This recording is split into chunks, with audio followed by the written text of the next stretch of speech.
Magandang araw sa inyo mga kaibigan. Itong ating almusalita sa araw na ito, September 2. Ang ebanghelyo natin ay Matthew 25:14-30. Kung naalala nyo, ang talinghaga ng mayari, ng amo na pag-alis ay naiwan sa kanyang mga utusan dahil aalis siya sa malayong paglalakbay, iiwan ng mga talento, kanyang property na pinakatiwala sa mga utusan niya. Sabi ng gospel ng ganito, imagine someone who before going abroad summoned his servants to entrust his property to them.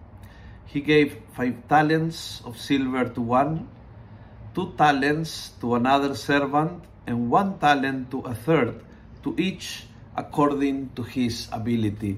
Napakahalaga ito, to each according to his ability. Ganyan nagbibigay ang Diyos.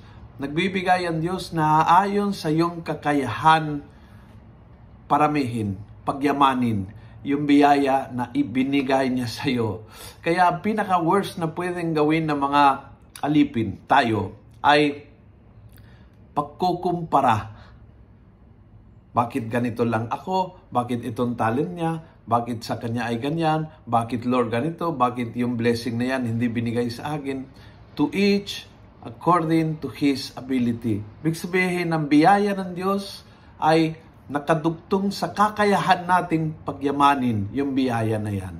Yun ang hahanapin natin kasi yun ang hahanapin ng Diyos. Pagbalik niya, ang sisingiling sa ating is yung talentong binigay sa atin plus yung kakayahan nating pagyamanin. Yun ang tatanungin ng Diyos.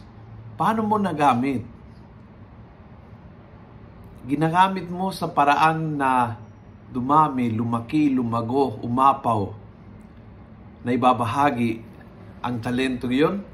O lumaki ka na puno ng inggit, selos, and then panaytingin sa talento ng iba, feeling mo, yun ang kulang sa iyo para maging masaya. Remember, ang kailangan mo para maging masaya ay naibigay na ng Diyos plus yung kakayahan pagyamanin. Now, use it. Kung nagustuhan mo ang video ito, please pass it on. Punuin natin ng good news ang social media. Gawin natin viral araw-araw ang salita ng Diyos. God bless.